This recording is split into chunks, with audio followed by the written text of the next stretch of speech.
خداوند متعال بہت خوبصورت انداز سے قرآن میں ارشاد فرماتا ہے کہ وَلَا يَحْسَبَنَّ الَّذِينَ ظَلَمُوا، یہ جو ظالم ہیں ایسا گمان نہ کریں انما نملی لہم خیر لانفسہم، کہ جب ہم انہیں مہلت دیتے ہیں تو یہ اللہ کا ظالموں کو مہلت دینا ان کے لیے کوئی خیر ہے، اچھائی ہے، بھلائی ہے۔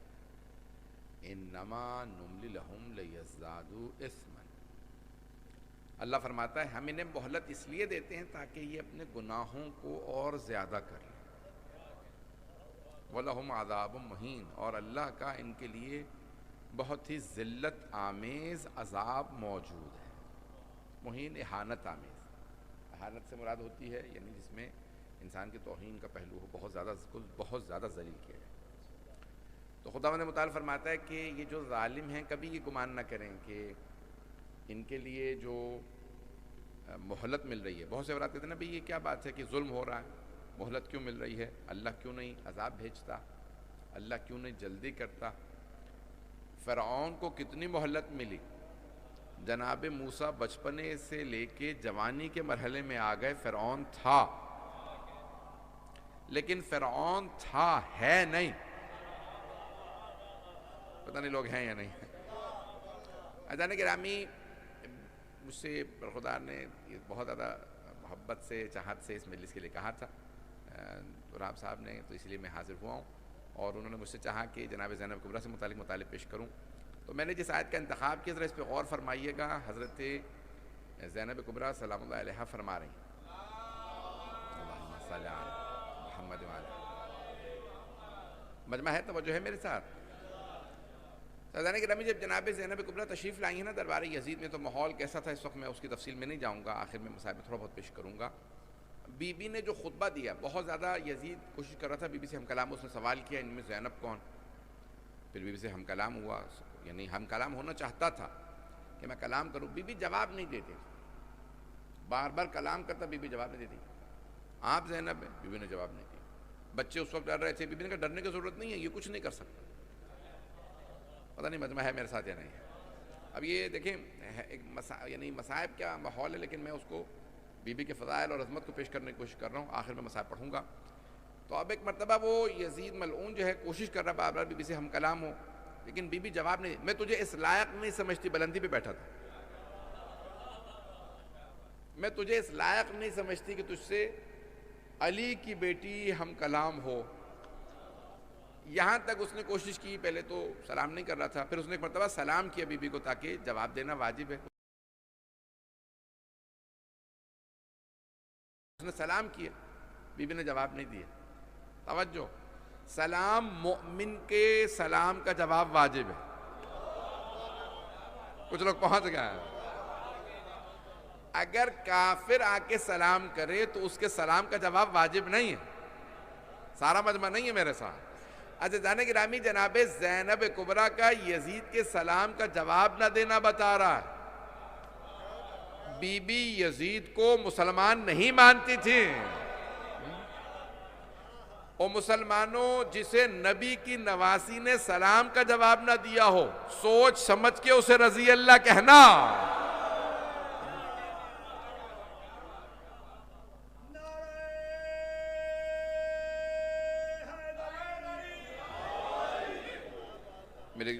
میری باتیں پہنچ رہی ہے جانے گرا؟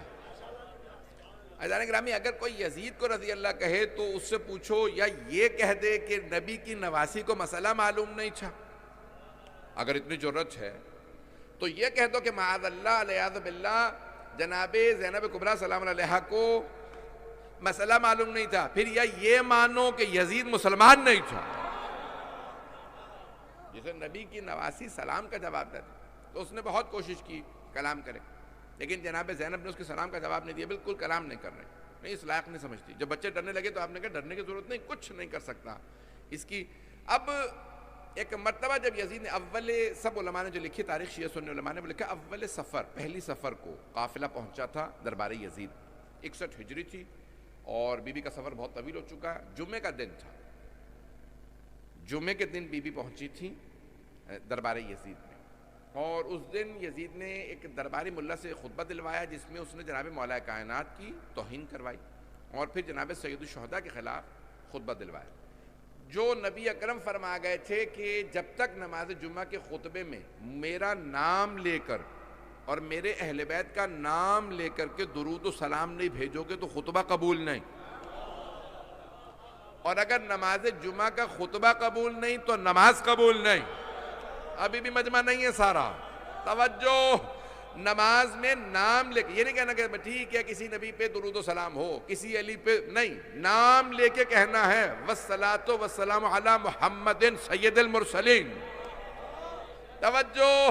رسول خدا کا نام لے کر کہنا، ان پہ درود و سلام ہو. پھر نام لینا 12 اماموں کے، جناب خاتون جنت کا نام لے کے درود و سلام بھیجنا. توجہ. خطبہ قبول نہیں. اور اگر کوئی نام لے کے توہین کرے تو سمجھ لو فاسق ہے.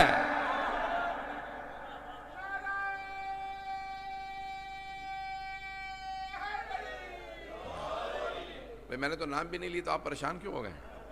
تو میں نے تو نام نہیں لیا، کس نے توہین کی ہے.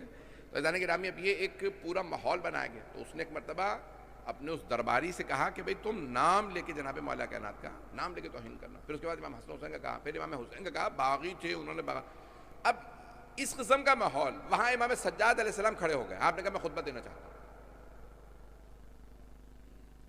دیکھیں جہاں پہ توہین ہو رہی ہے نا تو پھر وہاں معصوم کا اختیار ہے، حق ہے کہ وہ دفاع کرے.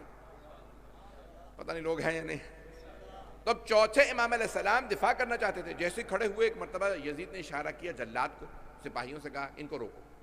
یقین مانی میری بالکل حالت نہیں، میں زور زبردستی پڑھ رہا ہوں اس وقت. جیسے جلاد اور سارے کے سارے سپاہی آگے بڑھے، انہوں نے امام کی زنجیروں میں ہاتھ ڈالا. کہا قیدیوں کو بادشاہ کے اور خلیفہ کے مقابلے میں بولنے کی اجازت نہیں. جب امام میں وقت پہ پابندی لگا دی گئی تو جناب زینب نے فوراً سوچا جب پہلے علی پہ پابندی تھی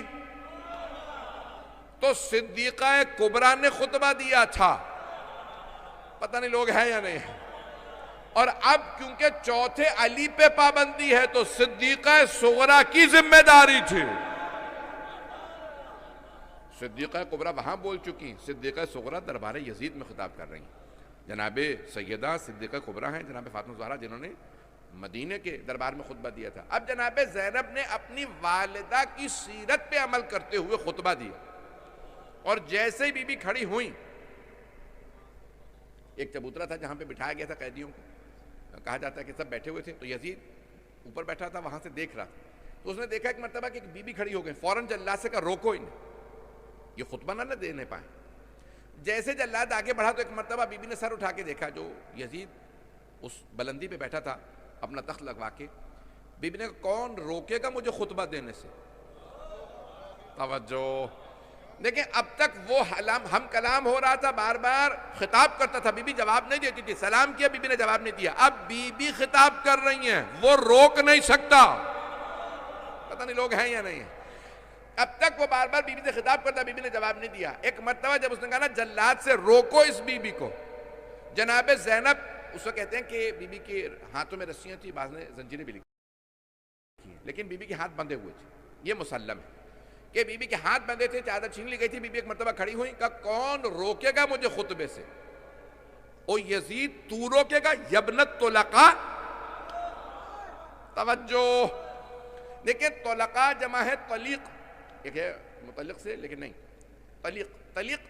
جب دو افراد میں لڑائی ہو، جنگ ہو، اور ان میں سے ایک دوسرے کو زیر کر دے اور زیر کرنے کے بعد سینے پہ پاؤں رکھ کے کہے جا میں نے تجھے چھوڑ دیا، تو جسے وہ جانے دیتا ہے یا چھوڑ دیتا ہے، آزاد کر دیتا ہے، اسے کہا جاتا ہے طلیق. ابھی بھی مجمع نہیں ہے. بی بی نے یزید سے خطاب کرتے ہوئے کہا طلیق کے بیٹے نہیں، یبنت طلقاء. بھول گیا اپنے اجداد کو جنہیں میرے بابا نے آزاد کیا تھا.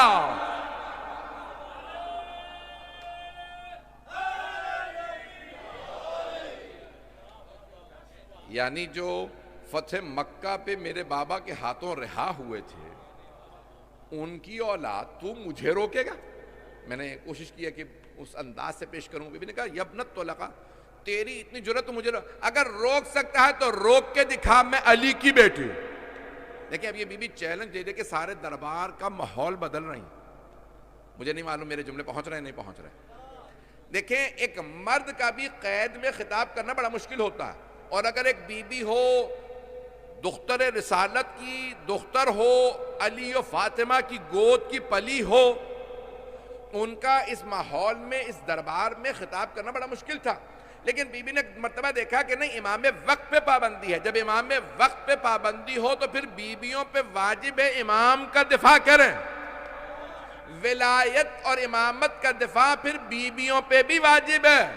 مجھے نہیں معلوم میرے جملے پہنچ رہے ہیں نہیں پہنچ رہے ہیں۔ عزیزان گرامی، ہر مرد پہ واجب ہے کہ ولایت و امامت کا دفاع کرے، لیکن اگر مردوں پہ پابندی ہو تو پھر بیویوں پہ اگر امکان ہو ان پہ بھی واجب ہے۔ اگر واجب نہ ہوتا تو اس ماحول میں، اس دربار میں حضرت زینب کبریٰ خطبہ نہ دیتی۔